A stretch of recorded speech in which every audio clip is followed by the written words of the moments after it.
अच्छा जी। उसके बाद हमारे पास जो आखिरी एरिया रह गया है वो डेप्रिसिएशन का एरिया रह गया है। उसको हमने क्या करना है, डिस्कस आउट करना है। उसको हमने यहाँ पर लेके चलना है। अब होता क्या है, अगर हम बात करें डेप्रिसिएशन की या डेप्रिशिएबल एसेट्स की, अगर हम बात करें तो उसने हमें यहाँ पर अकाउंटिंग अकाउंटर ने जो है वो क्या की हुई थी, उसने प्रॉफिट एंड लॉस अकाउंट बनाया होता है। तो अकाउंटेंट ने डेप्रिसिएशन कैलकुलेट की होती है अकाउंटिंग रूल्स के मुताबिक, और उसने अकाउंटिंग मेथड्स के मुताबिक क्या की होती है, उससे सारी डेप्रिसिएशन जो है वो लेस करवाई होती है। ये सारा कुछ किसने किया होता है, अकाउंटेंट ने किया होता है। हमने सबसे पहले क्या करना है, इस अकाउंटेंट की सारी बातों को रिवर्स करना है। क्या करना है हमने, इस अकाउंटेंट की सारी बातों को हमने क्या करना है, रिवर्स करना है। कैसे करेंगे, हमें profit for before tax given होगा। यहाँ पे जो रेड से लिखा हुआ है, ये सारे काम किसने किए होते हैं, ये सारे काम अकाउंटेंट ने किए होते हैं। तो उसने यहाँ पे अकाउंटिंग डेप्रिसिएशन लेस करवाई हुई है, हम क्या करेंगे, उसको ऐड बैक करेंगे। उसने accounting loss on disposal less करवाया होगा, हम यहाँ पे क्या करेंगे, ऐड बैक करेंगे। अकाउंटेंट ने क्या किया होगा, इम्पेयरमेंट लॉस लेस करवाया होगा, हम इम्पेयरमेंट लॉस क्या करेंगे, ऐड बैक करेंगे। अकाउंटेंट ने accounting gain on disposal add किया होगा, हम उसको क्या करवाएंगे, यहाँ पर लेस करवा रहे होंगे। तो सबसे पहले हम क्या करेंगे, जब भी सवाल आएगा हमने अकाउंटिंग की तमाम चीज़ों को रिवर्स करना है। और ये मैं आपको इसलिए सिखा रहा हूँ बिकॉज न्यूमेरिकली हमारी हैबिट भी यही होनी है कि हमने सारी एडजस्टमेंट्स करने के बाद सबसे एंड के ऊपर जो हमने आकर एडजस्टमेंट्स करनी है वो किसकी होंगी, डेप्रिसिएशन की होंगी। किसकी होंगी, डेप्रिसिएशन की। तो सबसे पहले जो अकाउंटिंग ने काम किया है, जो अकाउंटिंग के असूल हैं, हमने क्या करना है, सबसे पहले इनको हमने रिवर्स आउट करना है। फिर हमने क्या करना है, फिर हमने टैक्स के मुताबिक सारा कुछ कैलकुलेट करना है। मतलब हम टैक्स डेप्रिसिएशन जो है वो लेस करवाएंगे, टैक्स लॉस हुआ डिस्पोजल पे वो हम लेस करवाएंगे, टैक्स गेन हुआ डिस्पोजल पे वो हम ऐड करेंगे, जो टैक्स रूल्स के मुताबिक अमोर्टाइजेशन होगी उसको हम लेस करवाएंगे। तो मेरे पास क्या आ जाएगी, मेरे पास एंड के ऊपर इनकम फ्रॉम बिजनेस आ जाएगी कि ये मेरी इनकम फ्रॉम बिजनेस बनती है। तो बेसिकली अकाउंटिंग के ट्रीटमेंट को हमने रिवर्स करना है और टैक्स के ट्रीटमेंट को हमने क्या करना है, हमने यहाँ पर कैलकुलेट करना है। Is that clear?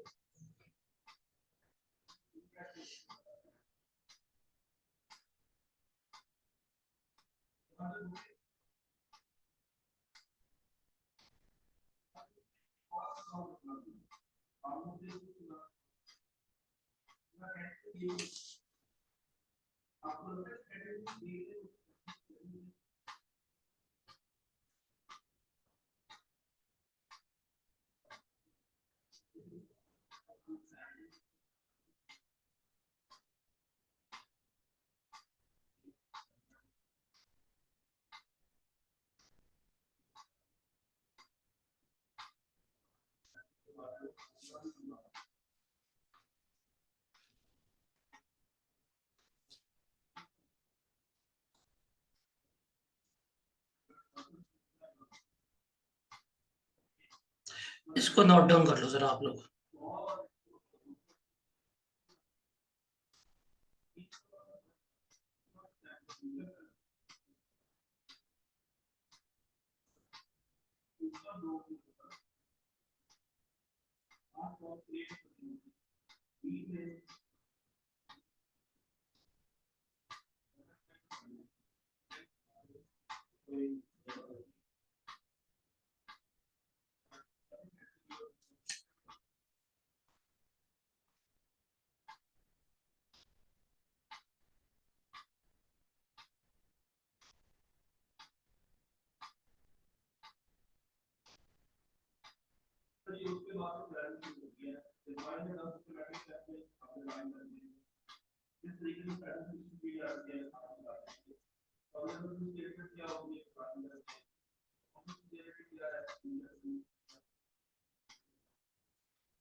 आगे चलें।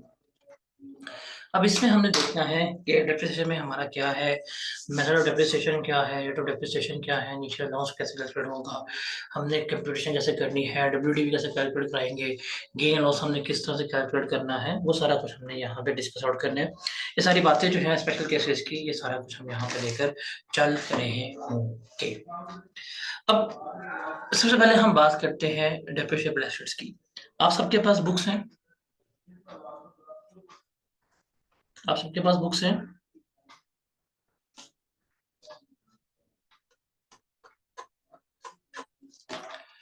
तो बुक्स के ऊपर जाकर ना इस जगह पे इन तीन चीजों को हाईलाइट कर लें कि डेप्रिसिएबल एसेट्स की डेफिनेशन में जो है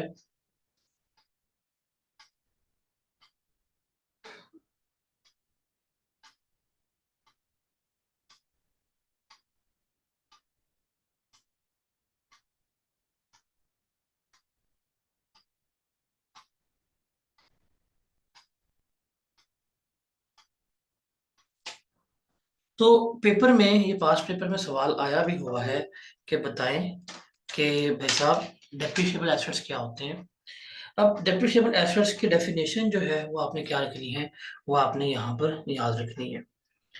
अगर हम डेप्रिसिएबल एसेट्स की बात करें तो बेसिकली डेप्रिसिएबल एसेट्स क्या होते हैं हमारे, वो एसेट्स जो हमारे टेंजिबल मूवेबल प्रॉपर्टी है, या लैंड भी इसमें आता है, या इसमें बिल्डिंग भी आती है, या कोई स्ट्रक्चरल इंप्रूवमेंट जो इन तीन कैटेगरीज को क्या कर रही है, फुल कर रही है। क्या कर रही है? इन तीन कैटेगरीज को फुल कर रही है। इन्हें हम क्या कहते हैं? इनको हम डेप्रिशिएबल एसेट्स जो है वो कह रहे होते हैं। क्या कह रहे होते हैं? इनको हम डेप्रिशिएबल एसेट्स जो है वो कह रहे होते हैं। Got it?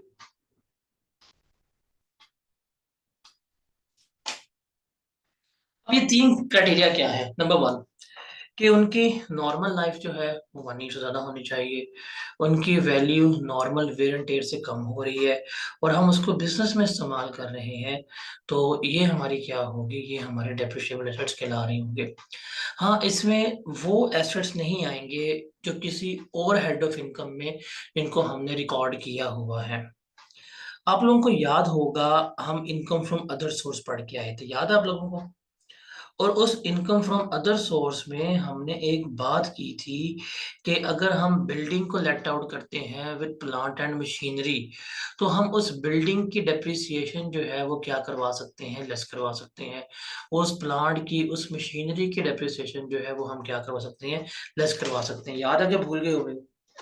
अब देखो, कोई ऐसा प्लांट है, कोई ऐसी मशीनरी है जिसकी हमने डेप्रिसिएशन लेस करवा दी हुई है, जो इनकम फ्रॉम अदर सोर्स में लेस हुई है, हम उसकी डेप्रिसिएशन हम कभी भी इनकम फ्रॉम बिजनेस में लेस नहीं करवा सकते।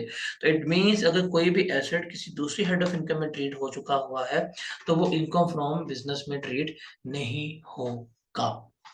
Got it?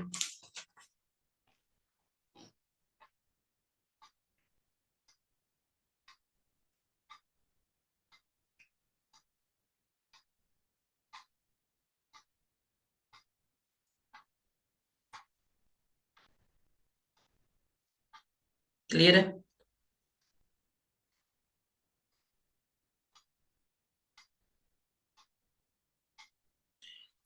उसके बाद है हमारे पास, अगर कोई डेप्रिशिएबल एसेट है जो जॉइंटली ओन होता है बाय इस्लामिक फाइनेंशियल इंस्टीट्यूशन और टैक्स पेयर, तो इसकी डेप्रिसिएशन वगैरह जो है, वो जो जॉइंटली ओन कर रहा है, मतलब मैं, मतलब आपने कोई डिमिनिशिंग में का फाइनेंसिंग के तहत कोई एसेट लिया हुआ है, तो जिसके पास एसेट है जो इस्तेमाल कर रहा है, वही क्या हो रहा होगा? इसके डेप्रिसिएशन रिकॉर्ड कर रहा होगा। तो ये आपका रीड ओनली है, इसको आपने याद नहीं रखना। आगे चलते हैं, आगे बात करते हैं स्ट्रक्चरल इंप्रूवमेंट की, कि स्ट्रक्चरल इंप्रूवमेंट में क्या कुछ आता है। In relation to immovable property, what is the meaning of structural improvement? Building है, बाउंड्री वॉल्स होती है, ड्राइववे है, कार पार्क है, आपने पाइपलाइंस बिछाई हुई है, tunnel, bridge, airport runway, canal हो गई, retaining walls, power lines, water, ये ड्रेनेज पंप वगैरह होते हैं, ड्रेनेज लाइंस वगैरह होती हैं, ये सारी हमारी स्ट्रक्चरल इंप्रूवमेंट कहलाती है। अगर देखें, अगर आपकी कोई 15 कनाल की फैक्ट्री है, फैक्ट्री की बिल्डिंग समझ आती है, बट वो जो 15 कनाल की फैक्ट्री है, उसके जो इर्द गिर्द आपने बाउंड्री वॉल बनाई हुई है, क्या वो बाउंड्री वॉल फ्री की बनी होगी? आप खुद सोचें, जो 15 कनाल की फैक्ट्री है और जो आपने 15 कनाल की फैक्ट्री बनाई है, उसकी बाउंड्री वॉल क्या छोटी होगी? वो भी क्या बनी होगी इन मिलियंस ऑफ रुपीस? है कि नहीं ऐसा? वो मिलियंस ऑफ रुपीस में होगी ना, तो भाई वो स्ट्रक्चरल इंप्रूवमेंट है, वो भी आपका एसेट है। आप उसे भी क्या करेंगे, डेप्रिशिएट कर रहे होंगे। अब अकाउंटिंग से अगर हम कंपेयर करें तो हमने अभी अभी स्टार्टिंग में पढ़ा है कि हम सिर्फ किसको जानते हैं, हम सिर्फ टैक्स को जानते हैं। हम किसको जानते हैं? हम सिर्फ टैक्स को जानते हैं। टैक्स के अलावा हम किसी को नहीं जानते। हम किसको जानते हैं? हम बस टैक्स को जानते हैं, टैक्स के अलावा किसी को नहीं जानते। अब टैक्स में आपने याद रखना है कि टैक्स में एक ही पॉलिसी इस्तेमाल होती है डिप्रिसिएशन को रिकॉर्ड करने के लिए, और वो पॉलिसी कौन सी है? वो है WDV मेथड। वो क्या है? वो WDV मेथड है। WDV मेथड के अलावा कोई दूसरी पॉलिसी टैक्स में इस्तेमाल नहीं होती। आप अकाउंटिंग में स्ट्रेट लाइन मेथड पढ़ के आए होते हैं, आप अकाउंटिंग में टोटल आउटले मेथड पढ़ के आए होते हैं, बड़े मेथड्स पढ़े होते हैं आप लोगों ने, बट टैक्स में एक ही चलता है, WDV मेथड। अब WDV मेथड का मतलब क्या होता है? हाँ हाँ, ये कि जिस साल आपने एसेट एक्वायर किया, जिस साल आपने एसेट एक्वायर किया,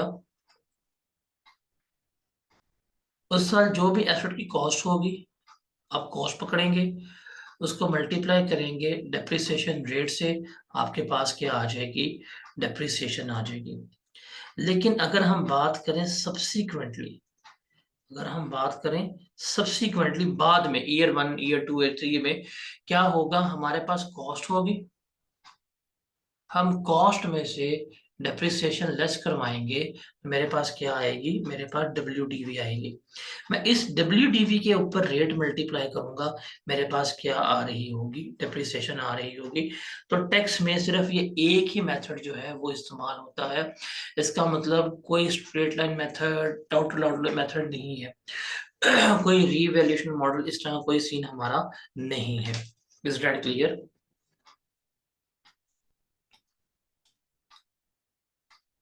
क्लियर है?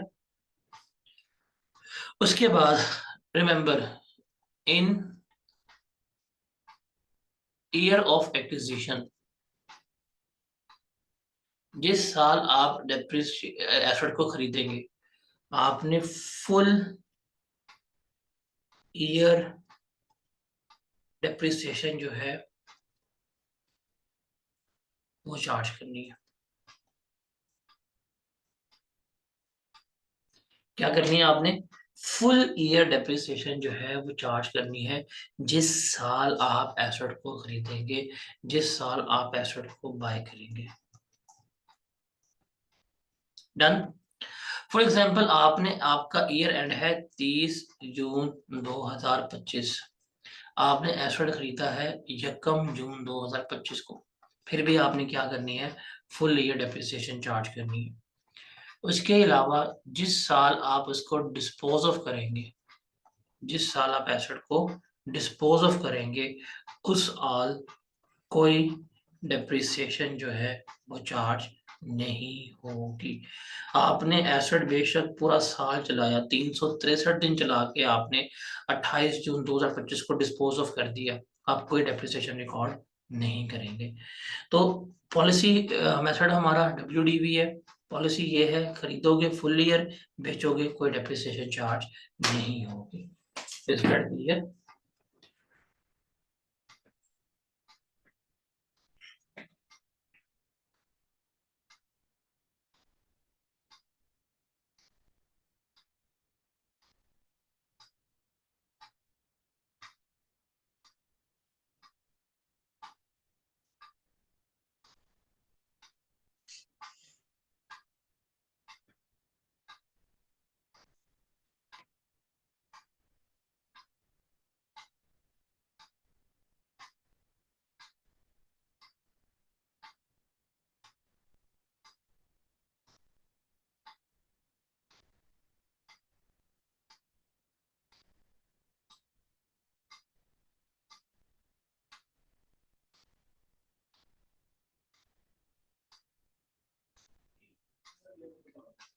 हाँ भाई, क्लियर है ये।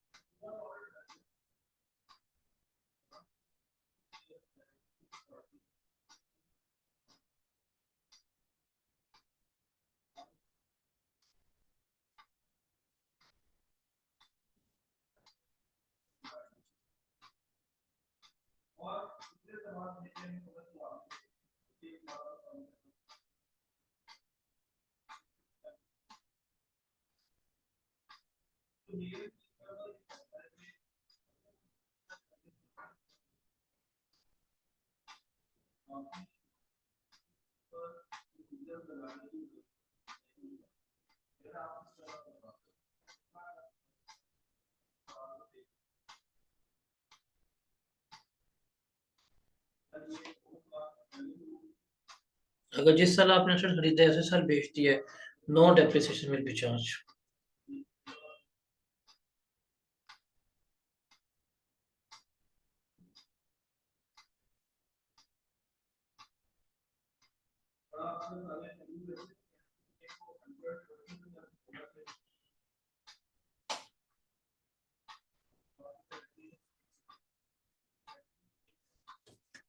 Got it. अब ये चीज है, अब ये टैक्स के ना डेप्रिसिएशन के रेट है।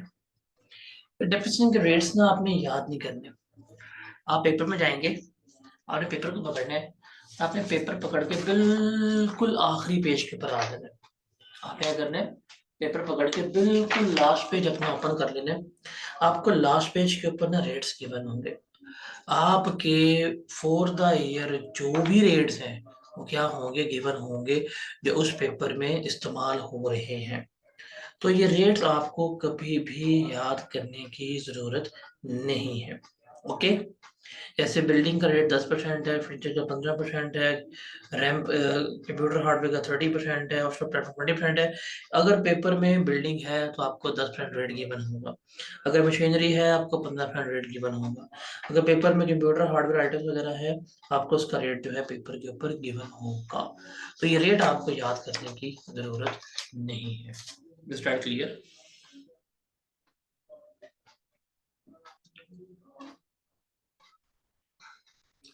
उसके बाद हम बात करते हैं कि हमारे पास इनिशियल अलाउंस क्या होता है। ये भी सिर्फ टैक्स में ही है, टैक्स के अलावा तो कहीं भी नहीं है। अकाउंटिंग में आपने कभी भी इनिशियल अलाउंस का नाम नहीं सुना होगा, लेकिन टैक्स में जो है वो हम क्या मिलता है, हमें इनिशियल अलाउंस जो है वो मिल रहा होता है। टैक्स में हमें क्या मिलता है, टैक्स में हम अपना इनिशियल अलाउंस जो है उसको कैलकुलेट करते हैं। अब डेप्रिसिएशन जो है ना, बेसिकली डेप्रिसिएशन तो है जब तक एसेट इस्तेमाल करेगा, ये आप डेप्रिशिएट करते रहेंगे, एवरी ईयर करते रहेंगे।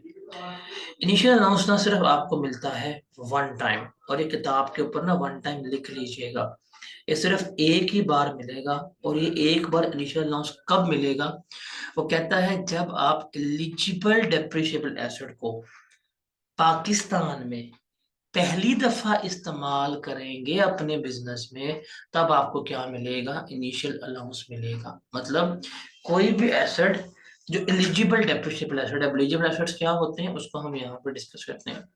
कोई भी एसेट जो एलिजिबल डेप्रिशिएबल एसेट है, अगर आप उसको पाकिस्तान में अपने कारोबार में फर्स्ट टाइम इस्तेमाल कर रहे हैं, तो जिस साल आपने इस्तेमाल किया, या जिस साल प्रोडक्शन, जिस साल बिजनेस में एसेट को लेके आए, या जिस साल प्रोडक्शन कमर्शियल प्रोडक्शन स्टार्ट हुई, विच एवर इज लेटर, जो बाद में इवेंट होगा, उसके मुताबिक हम क्या करेंगे, उस साल में हम इसको क्लेम कर लेंगे। जैसे फॉर एग्जांपल आपने एसेट खरीदा 26 जून 2025 को, लेकिन आपका एसेट की कमर्शियल प्रोडक्शन स्टार्ट हुई 1 सितंबर 2025 को, तो लेटर इवेंट ये डेट के ऊपर है, हम इस टैक्स ईयर में क्या करेंगे, इनिशियल अलाउंस क्लेम कर रहे होंगे।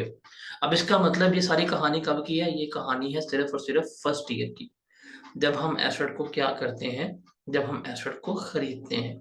तो क्या होगी, हमारे पास एसेट की कॉस्ट गिवन होगी। ये एसेट की कॉस्ट है 1 लाख रुपया। हम क्या करेंगे, हम सबसे पहले इसमें लेस करवाएंगे इनिशियल अलाउंस। और इनिशियल अलाउंस का रेट फिक्स है, वो है 25%। ये आपको याद नहीं करना, आपको पेपर में अगर कहीं पे इनिशियल अलाउंस है आपको रेट गिवन होगा। तो आप 25% लेंगे, ये आपके पास आ जाएगा 25,000 रुपया। आप इसको क्या करवाएंगे, आप इसको लेस करवाएंगे। अब आपके पास 75,000 आ जाएगी। ये आपकी क्या बनेगी, ये आपकी डेप्रिशिएबल अमाउंट बनेगी। ये क्या बनेगी, आपकी डेप्रिशिएबल अमाउंट बनेगी। इस डेप्रिशिएबल अमाउंट का आप क्या लेंगे, आप रेट लगाएंगे जो भी आपका होगा। 15% रेट है, तो 75,000 का 15% कितना बनेगा जरा बताएं।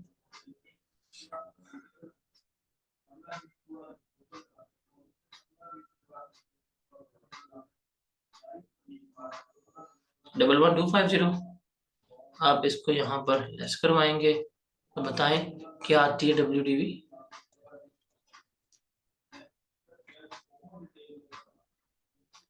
WDV क्या आती है, 63750। फिर ये है आपके पास पहले साल की कहानी। इसके बाद फिर आप क्या करेंगे, फॉर लेटर ईयर ये WDV होगी, आप इसके ऊपर ही रेट लगाएंगे। आपके पास अगले साल की डेप्रिसिएशन जो है आती जाएगी। तो ये इनिशियल अलाउंस सिर्फ क्या है, ये फर्स्ट टाइम मिलेगा और ये वन टाइम होगा। ये एक ही बार होगा, कब, जब आप एलिजिबल डेप्रिशिएबल एसेट को पाकिस्तान में क्या कर रहे हैं, इस्तेमाल कर रहे हैं। क्या कर रहे हैं, आप इस एसेट को पाकिस्तान में इस्तेमाल करें तब मिलेगा। अब हमारे लिए है यहाँ पे क्या, एलिजिबल डेप्रिशिएबल एसेट। क्या टर्म है हमारे लिए, एलिजिबल डेप्रिशिएबल एसेट है। एलिजिबल डेप्रिशिएबल एसेट का मतलब क्या है, एलिजिबल डेप्रिशिएबल एसेट का मतलब है ये वो डेप्रिशिएबल एसेट है which is other than this, क्या, जो इनके अलावा है। What is the meaning of eligible depreciable asset, जो इन एसेट्स के अलावा होगा वो एलिजिबल एसेट है, उस पे क्या मिलेगा, इनिशियल अमाउंट। कहता नहीं कोई भी रोड ट्रांसपोर्ट व्हीकल जो नॉट अप्लाइंग फॉर हायर है, इसको आगे लिख लीजिएगा। अभी हम आगे डिस्कस करते हैं अप्लाइंग फॉर हायर और नॉट अप्लाइंग फॉर हायर में फर्क क्या है। कोई भी रोड ट्रांसपोर्ट व्हीकल जो नॉट अप्लाइंग फॉर हायर है वो एलिजिबल डेप्रिशिएबल एसेट नहीं है। फर्नीचर्स फिटिंग्स वगैरह ये भी एलिजिबल डेप्रिशिएबल एसेट नहीं है। कोई भी प्लांट एंड मशीनरी जो पाकिस्तान में पहले इस्तेमाल हो चुकी है वो भी एलिजिबल डेप्रिशिएबल एसेट नहीं है। कोई भी प्लांट एंड मशीनरी जो किसी और हेड ऑफ इनकम में हमने उसको चार्ज किया हुआ है वो भी हमारा एलिजिबल डेप्रिशिएबल एसेट नहीं है।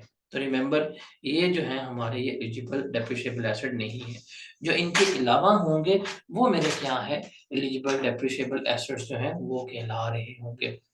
इसका मतलब व्हीकल की अगर हम बात करें तो व्हीकल के केस में तो बड़ा आसान सा बात है कि व्हीकल अगर आपकी नॉट अप्लाइंग फॉर हायर है, मतलब आप अगर उस व्हीकल से कोई पैसा वगैरह नहीं कमा रहे, तो वो व्हीकल जो है आपकी क्या है, not eligible depreciable asset.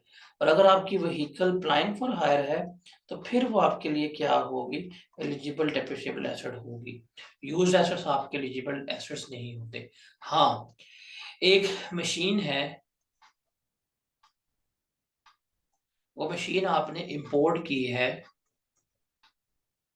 Japan से, और जापान में ये यूज हो चुकी हुई है, मतलब जापान से आपने यूज्ड मशीन इंपोर्ट की और उस मशीन को आप अपने बिजनेस में इस्तेमाल कर रहे हैं। तो भाई ये मशीन जापान में इस्तेमाल हुई है, यहाँ पे वर्ड है previously used in Pakistan, Pakistan में इस्तेमाल नहीं हुई। अगर मैं बाहर से कोई मशीन लेके आता हूँ, बेशक वो पुरानी मशीन ही क्यों ना हो, अगर मैं उसको पाकिस्तान में लाके इस्तेमाल करूंगा, वो मेरा एलिजिबल डेप्रिशिएबल एसेट है, उसके ऊपर क्या किया जाएगा, इनिशियल अलाउंस जो है वो क्लेम किया जा रहा होगा। दूसरा, बिल्डिंग्स के ऊपर भी इनिशियल अलाउंस क्लेम नहीं होता, बिकॉज ये सारा किसके लिए है, ये सारा तरह प्लांट एंड मशीनरी के लिए है, बिल्डिंग के लिए ये इसमें कुछ भी नहीं आता। बाय डिफॉल्ट हमारी व्हीकल हमेशा नॉट अप्लाइंग फॉर हायर होती है। अगर बिजनेस का सवाल कर रहे हैं, उसने व्हीकल का नाम दिया हुआ है, always take it as a not applying for hire. Applying for hire आप अज्यूम नहीं करेंगे, अप्लाइंग फॉर हायर के बारे में वो खुद बताएगा तो फिर ही अप्लाइंग फॉर हायर होगी, अदरवाइज अप्लाइंग फॉर हायर कभी भी नहीं हो। ठीक है, समझ लगी इसकी?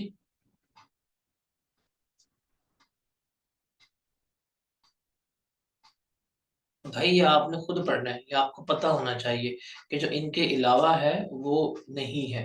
वो कहता है कि आपने नया फर्नीचर खरीदा है, आप उसको ऊपर अगर इनिशियल लॉस क्लेम करेंगे, आप पेपर में फेल हो जाएंगे। तो आपको पता होना चाहिए ना, वो तो नहीं बताएगा।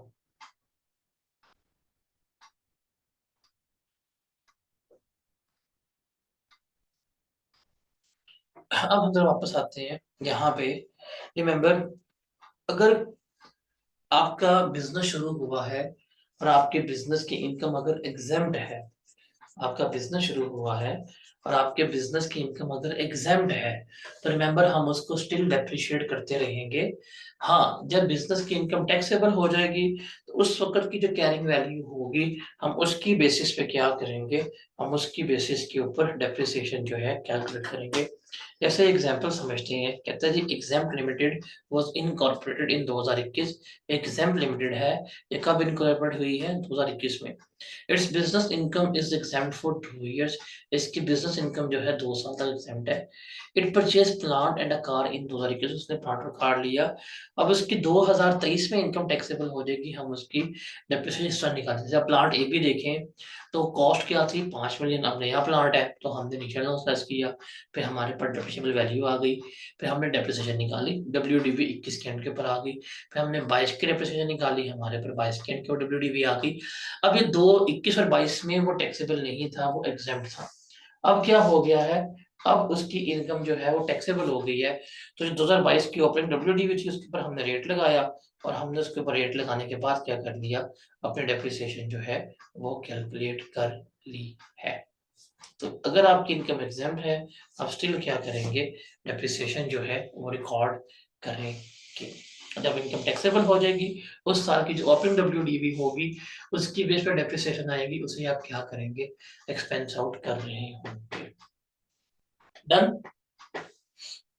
उसके बाद हम चलते हैं आगे। ये इंडस्ट्रियल अंडरटेकिंग है।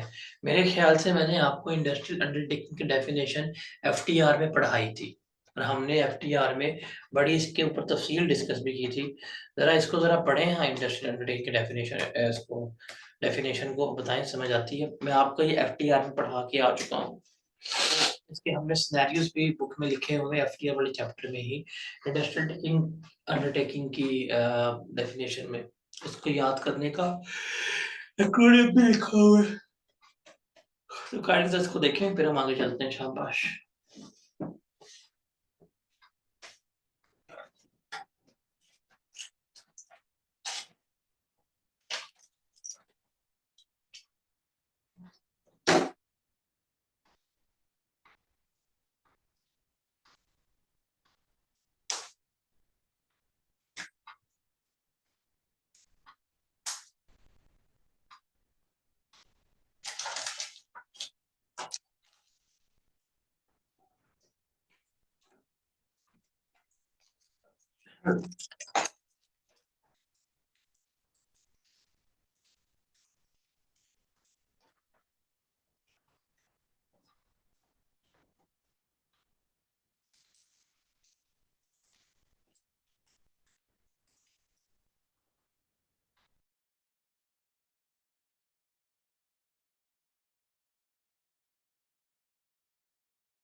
ये क्लियर है।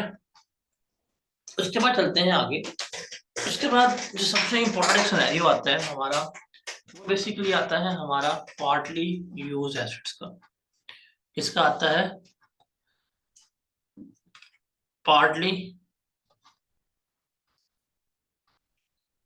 Used asset. मतलब क्या है? फॉर एग्जांपल एक बिल्डिंग है,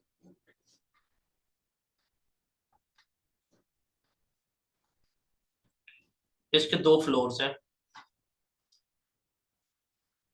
एक आपने रेंट पे दी हुई है, एक आप खुद इस्तेमाल कर रहे हैं। अब इसकी डेप्रिसिएशन निकालनी है। कैसे निकालेंगे, कैसे उसको एक्सपेंस आउट करेंगे, वो हमने यहाँ पर देखना है। Just take an example. मैं आपको एग्जांपल से समझाता हूँ और ये एग्जांपल को समझने यही आपने करनी है। हम यहाँ पे अज्यूम करते हैं कि हमारे पास जो बिल्डिंग है उसकी कॉस्ट जो है वो 10 मिलियन है। ठीक है। 60% जो है वो हमारी बिजनेस में इस्तेमाल हो रही है और 40% जो है वो हमने रेंट आउट की हुई है। ये आती है हमारे पास। अब देखें, फॉर एग्जांपल मैंने ये बिल्डिंग ली है 2024 में।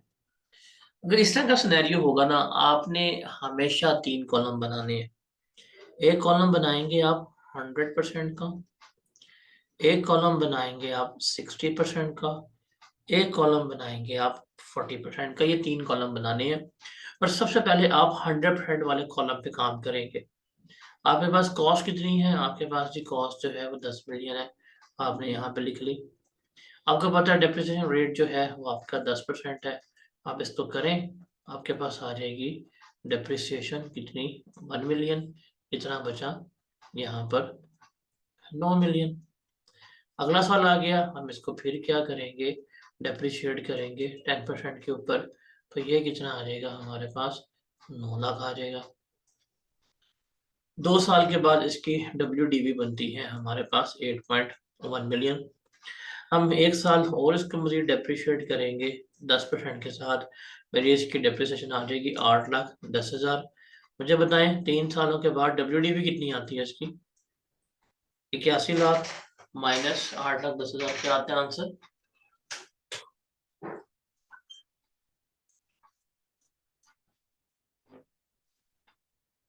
बताएं। 7 2। ये आपके पास आ गई। ये कर लिया। अब आप इसको स्प्लिट करें। 60% है, इसका मतलब 6 लाख आपके पास यहाँ पे जाएगी और 4 लाख जो है आपके पास यहाँ जाएगी। ये आपका बिजनेस यूज है, ये आपका नॉन बिजनेस यूज। इस 9 लाख को भी स्प्लिट कर लिए, कितना बनता है बताएं। बिजनेस में आनी चाहिए 5,40,000। यहाँ कितनी आनी चाहिए? 3,60,000। इसको भी स्प्लिट कर लें 8,10,000 को।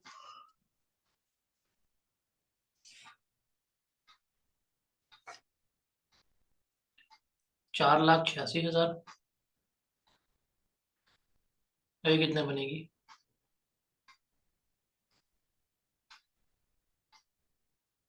3,24,000। अब ये क्यों करना है? बिकॉज जब आप बिजनेस में एक्सपेंस करेंगे ना, आपको बिजनेस में सिर्फ यही अलाउ है।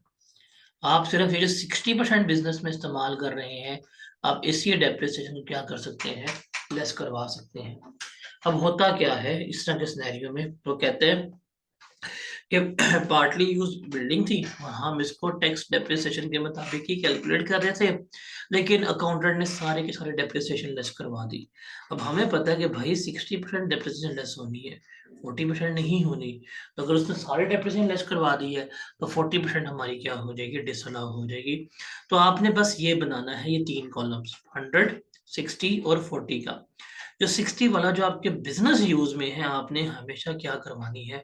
आपने हमेशा उसको ही लेस करवाना है। Is that clear? अब फॉर एग्जांपल 3 साल के बाद आपने इस बिल्डिंग को सेल कर दिया। 3 साल के बाद आप इस बिल्डिंग को सेल कर देते हैं, डिस्पोज ऑफ कर देते हैं, और आप इसको सेल करते हैं 8 मिलियन की। तो अब गेन निकालना है, तो इस टेबल का फायदा क्या होगा? आप इसमें से सबसे पहले लेस करवाएंगे WDV। भाई WDV थी मेरे पास 7290,000। आपने लेस करवाई 7290,000। उसके अलावा ये जो डेप्रिसिएशन डिसअलाउ हुई है, इसको टोटल करें, इसको भी लेस करवाना है आपने। डेप्रिसिएशन डिसअलाउ बताएं कितनी है?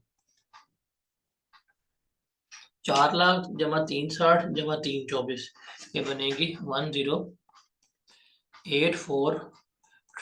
इसको भी लेस करवाएंगे। आप बताएं कितना लॉस आ रहा है?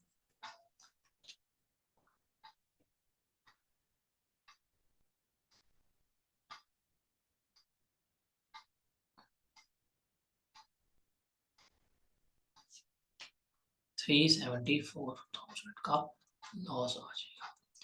तो ये कॉलम का फायदा इसलिए करवा रहा हूँ कि जो डिसअलाउड का कॉलम बनाया होगा, इसका सम करोगे ये एज इट इज आ जाएगा। तो आपका गेन और आपका लॉस जो है वो रेलेवेंट कैलकुलेट हो जाएगा।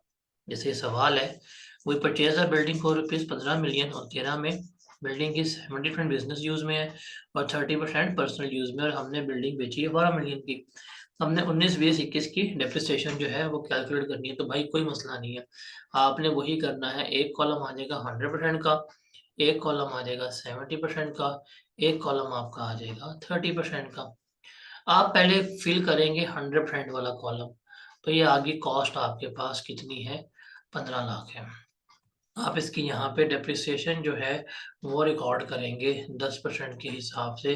कितनी आएगी? 1,50,000 आएगी। आप इसको लेस करेंगे तो ये बनेगी आपके पास 1350। ये आ गई आपके पास 2019 की। अब हम करेंगे 2020 की डेप्रिसिएशन कैलकुलेट करेंगे 10% के हिसाब से। ये आएगी हमारे पास 1,35,000। कितनी आएगी बताएं जरा? WDV 1,215,000। ये आ गई 20 की। अब हम 21 की भी निकाल लेते हैं। डेप्रिसिएशन निकाली 10% के हिसाब से, ये कितनी बनी? 1,215,000। कैरिंग वैल्यू कितनी आएगी बताएं? WDV 21 के एंड पे, 21 के एंड पे कैरिंग वैल्यू कितनी आएगी? 1,09,3,500 निकाल लिया। अब इसको स्प्लिट कर लो। इसका 70% कितना बनता है बताएं? 1.5 लाख का 70% कितना बनता है? 1,05,000। ये आ जाएगा आपके पास 45,000।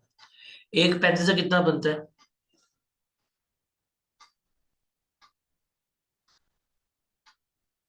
ये कितना आएगा?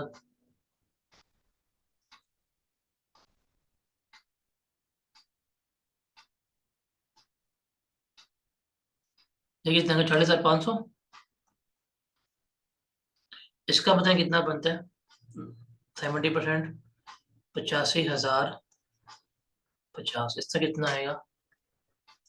36,450। आ गया। ठीक है, अब आपने बिल्डिंग बेची है, आपको लग गया पता। इसका भी सम कर लो, इसका भी सम कर लो। ये आपको अलाउड है, ये आपको डिसअलाउड है। आपकी सेल प्राइस कितनी आई थी? 12 लाख।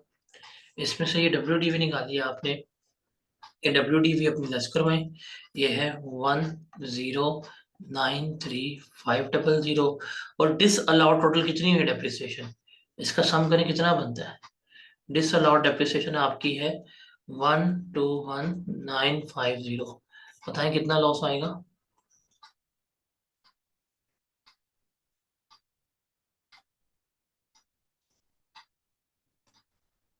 15,450 का लॉस आ रहा। Is that clear?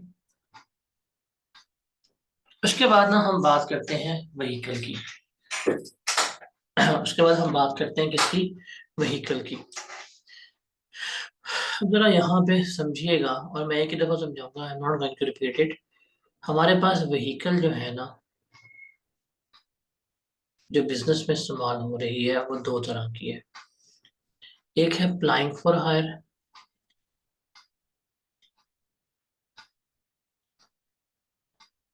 और दूसरी है नॉट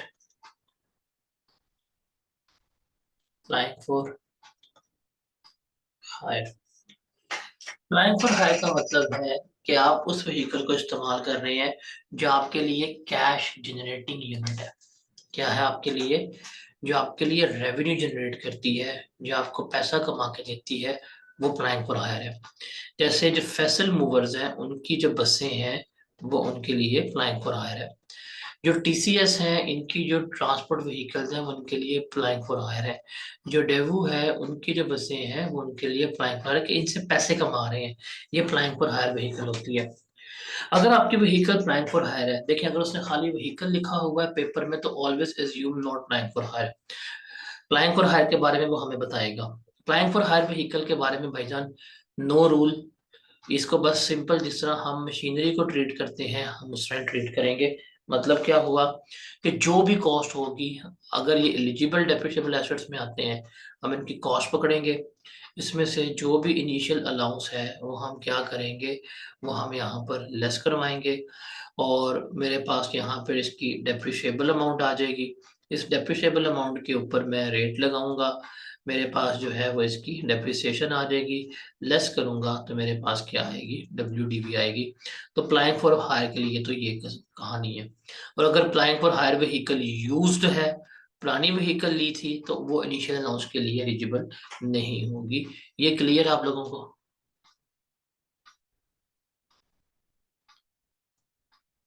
ये क्लियर है? अब हमारे पास है not applying for hire vehicle.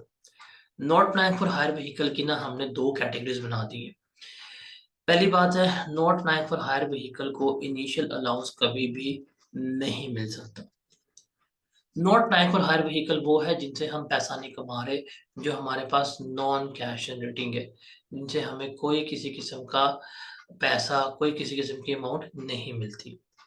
जैसे कॉलेज ने गाड़ी लेके खड़ी की हुई है, मैनेजर को दी हुई है, ये सारे not applying for hire vehicle है। इसमें दो कैटेगरीज हैं क्या? एक वो व्हीकल जिसकी कॉस्ट जो है वो लेस देन 7.5 मिलियन है। एक वो व्हीकल जिसकी कॉस्ट जो है वो ग्रेटर देन जो है वो 7.5 मिलियन है। ये दो चीजें आती हैं। देखिए अगर जिसकी कॉस्ट 7.5 मिलियन से कम है उसका कोई मसला ही नहीं है। फॉर एग्जांपल आपने एक व्हीकल ली है, उसकी कॉस्ट जो है वो 50 लाख है, तो भाई ठीक है, नॉट अप्लाइंग फॉर हायर है, 75 लाख से कम है, यहाँ पे कॉस्ट पे रिकॉर्ड करो, यहाँ पे आप डेप्रिसिएशन निकालें। 15% के हिसाब से क्या आएगी डेप्रिसिएशन, बताएं जरा। 7.5 लाख। आप 7.5 लाख जो है डेप्रिशिएट करेंगे, आपके पास आ जाएगा 4250 जी। अगले साल आप इसको फिर डेप्रिशिएट करेंगे 15% के हिसाब से। बताएं क्या आएगा डेप्रिसिएशन? 4250 का 15% लें,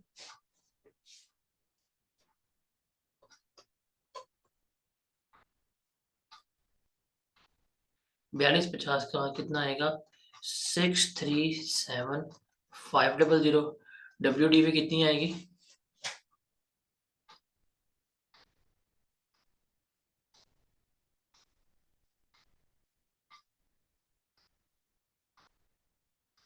थ्री 612,500। इसमें से फिर आपने लेस करवानी है एक और साल के डेप्रिसिएशन। 15% के हिसाब से कितनी बनती है, बताएं जरा।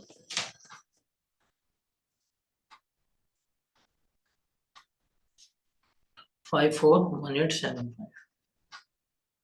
डेप्रिसिएशन बतानी थी मुझे आप लोगों ने। 541875 लेस करवाएं, WDV कितनी आती है?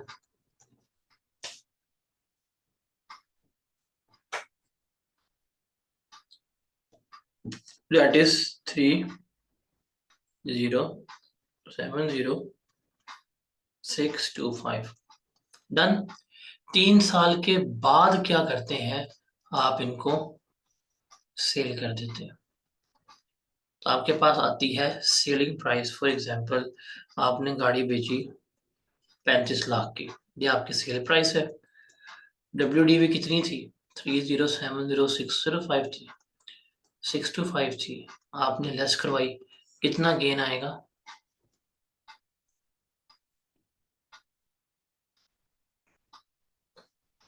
429375। ये आपका गेन है। आप इसे क्या करेंगे? रिकॉर्ड कर लेंगे और ये आपकी बिजनेस इनकम का पार्ट बन जाएगा। ये क्लियर है? इसमें तो कोई मसला नहीं ना, ये तो क्लियर है ना?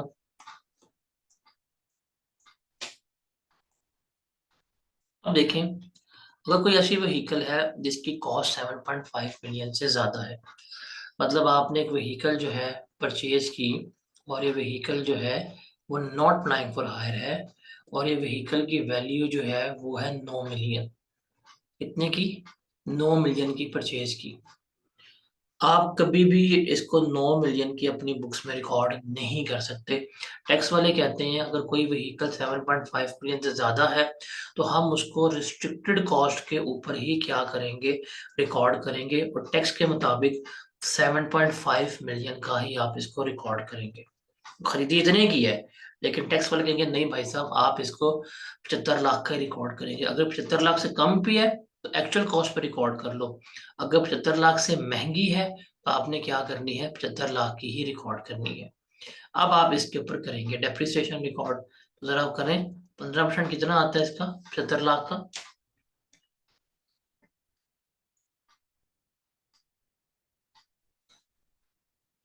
कितना आता है? 11125000 बताएं कितनी आती है? 6375000। अगले साल आप फिर डेप्रिशिएट करें 15% के हिसाब से, क्या आती है?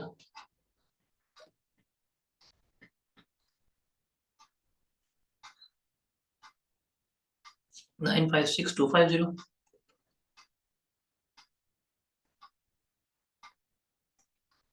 बताएं WDV कितनी आती है? 5418,750। एक और साल डेप्रिशिएट कर ले, कितनी आती है?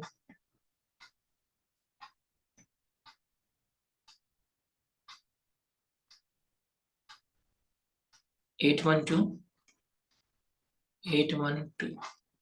ये लेस करवाएं, WDV कितनी आती है?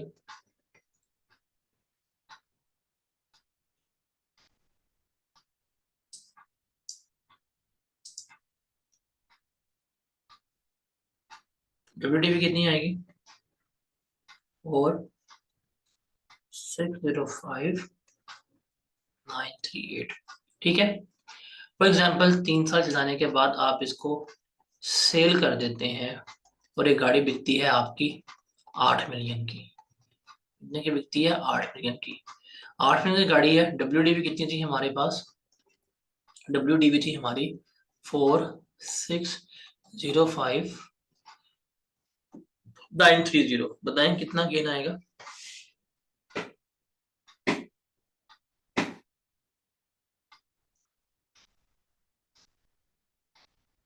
कितना गेन आएगा?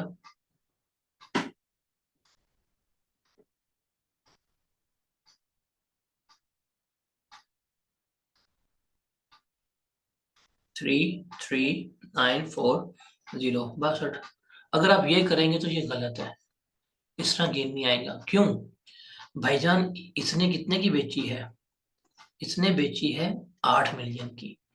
ये 8 मिलियन की सेल प्राइस जो है वो तो इसके मुताबिक है ना जितने की हमने खरीदी थी। बट हमने तो गाड़ी लिखी 7.5 मिलियन की है, तो मुझे क्या करना पड़ेगा? मुझे इस सेल प्राइस को भी एडजस्ट करना पड़ेगा और मुझे निकालनी पड़ेगी एडजस्टेड सेल प्राइस। अब एडजस्टेड सेल प्राइस कैसे निकालेंगे? हम लेंगे sale price multiply by restricted cost divided by original cost. मेरे पास आ जाएगी एडजस्टेड सेल प्राइस। जैसे यहाँ पे सेल प्राइस कितने की है? 8 मिलियन की। मेरी रिस्ट्रिक्टेड कॉस्ट कितनी है? 7.5 मिलियन की। मेरी ओरिजिनल कॉस्ट कितनी थी, मैंने कितनी खरीदी थी? 9 मिलियन की। अब मैं इसको मल्टीप्लाई करूंगा तो मेरे पास जो वैल्यू आएगी वो होगी एडजस्टेड सेल प्राइस। वो क्या होगी? एडजस्टेड सेल प्राइस कितनी आती है बताएं मुझे। 6,666 फिर 667 ये है। इसमें से मैं अब WDV लेस करवाऊं, वो बनती है 4,605,930। अब मुझे बताएं कितना गेन आ रहा है। ये गेन जो है वो मेरा क्या होगा? टैक्सेबल हो। ये मेरा गेन क्या होगा? टैक्सेबल होगा। कितना गेन बनता है?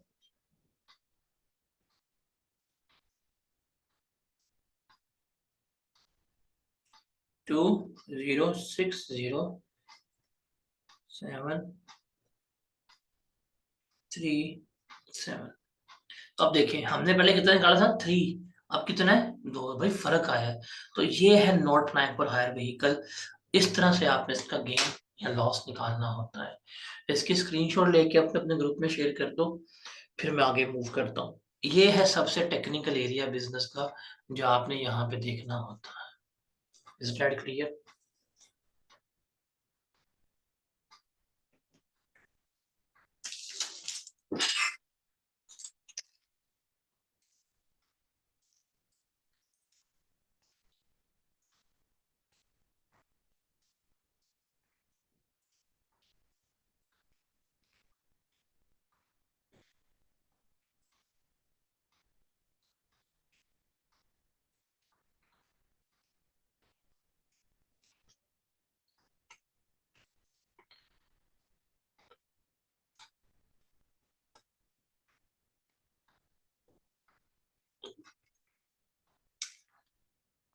अगर चले,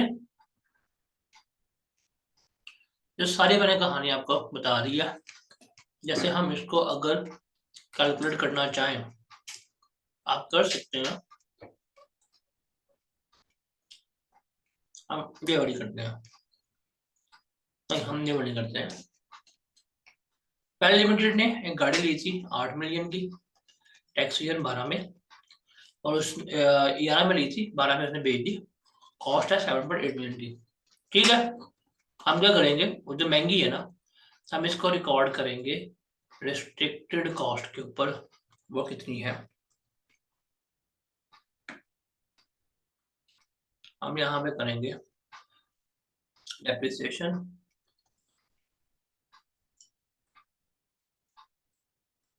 ट्रिपल जीरो, ये आ जाएगी 6,375,000 एक साल के बाद। हमने इसको बेच दिया। अब हम लेंगे एडजस्टेड सेल प्राइस, क्या होगी? 8 million multiply by restricted cost divided by original cost. बताएं कितनी आती है?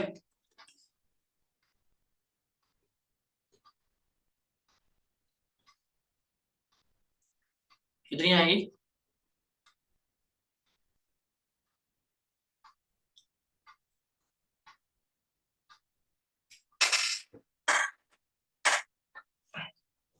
7,692,8। इसमें से लेस WDV 6,375,000। बताएं कितना गेन आएगा?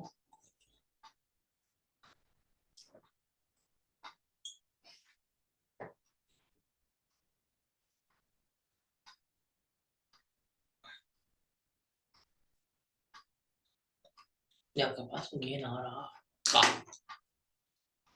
क्यों भी क्लियर है?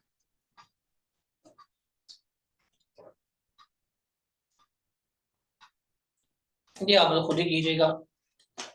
उसके बाद है, अगर आप प्रॉपर्टी बेच रहे हैं, आप इमूवेबल प्रॉपर्टी जो है वो बेचते हैं। इसमें भी दो सिनेरियोज हैं। क्या? कि उसकी सेल प्राइस जो है वो कॉस्ट से ज्यादा है, या उसकी सेल प्राइस जो है वो कॉस्ट से कम है। दो पॉसिबिलिटीज हैं जिनको हम क्या करते हैं, यहाँ पे डील कर रहे होते हैं। अस्सलाम वालेकुम।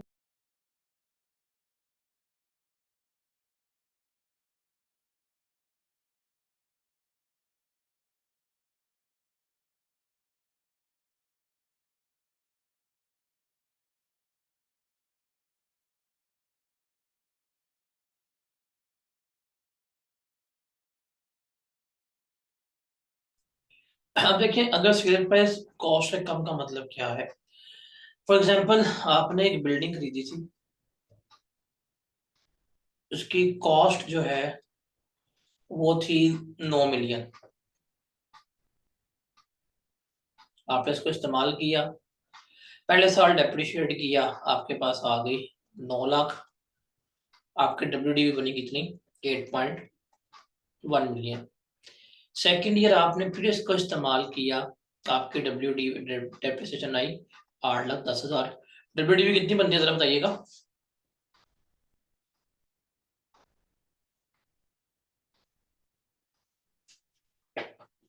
WDV कितनी बनती है?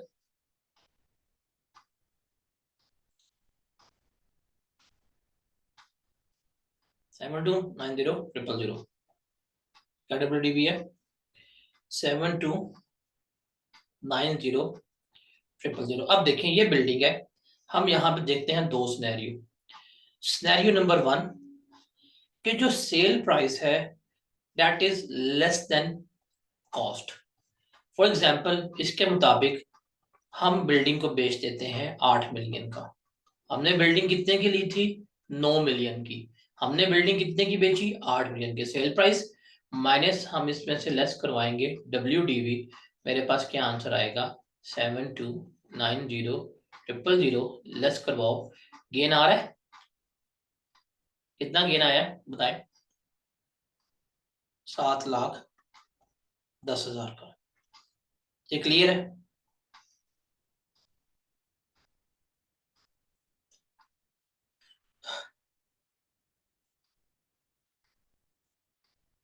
ये क्लियर है? अब है हमारे पास सिनेरियो नंबर 2। उसमें है सेल प्राइस अगर ज्यादा हो कॉस्ट से, तो रिमेंबर, जो गेन है वो हमारा हमेशा डेप्रिसिएशन के बराबर होता है। क्यों? बिकॉज अगर सेल प्राइस कॉस्ट से ज्यादा है तो हम क्या करते हैं, हम कॉस्ट ऑफ द बिल्डिंग को रिप्लेस कर देते हैं सेल प्राइस से। क्या मतलब? इसी एग्जांपल में देखता हूँ। फॉर एग्जांपल, हमने बिल्डिंग बेच दी 12 मिलियन की। कितने की बेच दी? 12 मिलियन की। भाई कितने की ली थी? 9 मिलियन की। कितने की बेची है? 12 मिलियन की। अब हम इसका निकालेंगे गेन। अब इसमें से हमने लेस करवानी है WDV। अब WDV में हम लेते हैं, आप पढ़ के आ चुके हैं, WDV का फॉर्मूला क्या होता है? Cost minus accumulated depreciation. But हम यहाँ पे लेंगे sale price minus accumulated depreciation. हमारी सेल प्राइस कितनी आई है? हमारी सेल प्राइस आई है 12 मिलियन। हमारी डेप्रिसिएशन कितनी है क्यूमुलेटेड? 9 लाख जमा 8,10,000। कितनी बनती है? 1710,000। आप इसको लेस करवाएं, बताएं क्या आता है आंसर? 12 मिलियन में से 1710,000 लेस करवाएं, क्या आता है आंसर?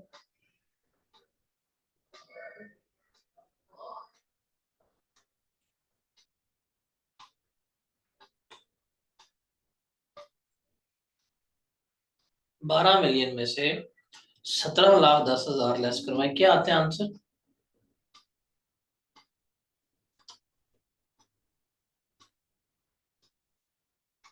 बच्चा दिमाग खराब है, अजीब कर रहे हैं। 12 मिलियन में से 17,10,000 लेस करना है यार, क्या हो गया? कैलकुलेटर इस्तेमाल नहीं करने आते आप लोगों को? अजीबोगरीब फिगर्स दे रहे हैं।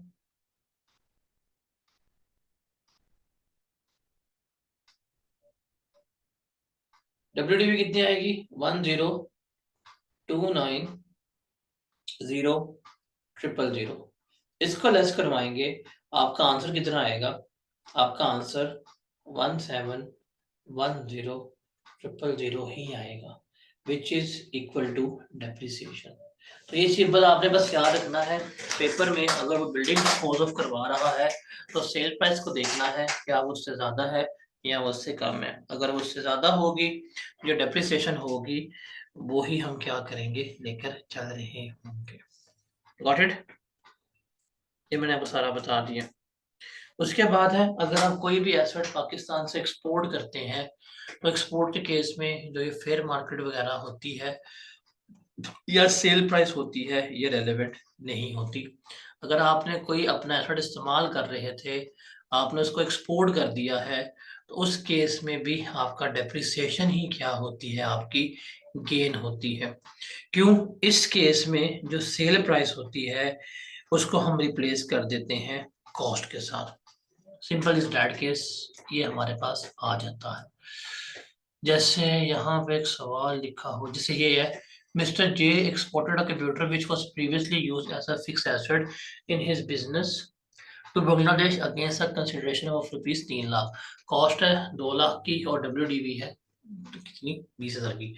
अब इसका जो गेन निकालेंगे तो भाई सेल प्राइस नहीं लेंगे, हम कॉस्ट ही लेंगे। कॉस्ट कितनी थी इसके पास, 2 लाख की। इसमें से हमने WDV ही लेस करवानी है, WDV उसने हमें गिवन की हुई है, ये कितनी है हमारी, 20,000 की। लेस करवाएंगे, कितना आया गेन, 1,80,000 का। ये गेन जो है वो इसकी डेप्रिसिएशन के बराबर ही होता है। तो ये सवाल है, this question is your assignment. मैंने सारा करवा दिया आपको, एक सवाल आपको करने के लिए दिया है, ये सवाल आप लोगों ने खुद करना है। इसका स्क्रीनशॉट ले लीजिएगा, बुक में भी गिवन है ये सवाल आप लोगों ने खुद करना है। इसके साथ ही यहाँ पे मैं इसको वाइंड अप करता हूँ। ये जो है ना डिस्पोजल वाला एरिया, मैं आपके साथ इसकी वीडियो अभी शेयर करता हूँ, कोई आधे घंटे की वीडियो होगी, आप लोगों ने वो कंप्लीट करनी है और हमारा बिजनेस जो है वो ख़त्म हो जाएगा। कल फिर मैं आपके साथ AOP डिस्कस करूंगा और परसों लॉसेस के साथ हमारा ख़त्म हो जाएगा। अभी मैंने आपके साथ एक स्केड्यूल शेयर की है, मैं सिर्फ आपको इस तरह हम प्रैक्टिस करेंगे अगले उन डेज के मुताबिक। मैंने आपको पास्ट पेपर भी लिख दी है और वो पास्ट पेपर हम करेंगे। जिस बच्चे ने सिर्फ वो पास्ट पेपर ही कर लिए ना, जिस बच्चे ने वो सिर्फ पास्ट पेपर ही कर लिए, उसका टेक्स्ट का पेपर पास हो जाएगा, ये मैं आपको फॉर श्योर गारंटेड किया जाता हूँ। जिस बच्चे ने सिर्फ वो पास्ट पेपर कर लिए, उसका पेपर जो है वो क्या हो जाएगा, पास हो जाएगा। भाई आपने जरा देखे मैं सवाल करवा कितने रहा हूँ आपको, उतने आप जिंदगी में ना 10 दफा भी चाहे तो कर नहीं सकते जितने मैं सवाल करवा रहा हूँ। हाँ जी, वो लाइव और रिकॉर्डिंग दोनों होंगे। मैंने आप लोगों से टाइम पूछ के, आप लोगों ने टाइम एग्री किया, मैं उस टाइम के ऊपर ही करवा रहा हूँ। मैंने प्रॉपर 3 दिन तक पोल लेकर रखा था, जो जो आप लोगों ने मुझे उसके ऊपर जवाब दिया, मैं उसके मुताबिक ही सेशन कंडक्ट करा रहा हूँ। अब मुझे वो नहीं कह सकता कोई भी। ठीक है, ठीक है जी, मिलते हैं इंशाल्लाह कल विद AOP। में आपसे इसका ये वीडियो शेयर करता हूँ, आधे घंटे की वीडियो है, वो आप लोगों ने लाजमी देखनी है। वो सारे डिस्पोजल से मुतालिक है और ये सारे डिस्पोजल वाली कहानी हम इनकम फ्रॉम कैपिटल गेन्स में पढ़ के आ चुके हो। ठीक है जी, मिलते हैं इंशाल्लाह कल। अल्लाह हाफिज।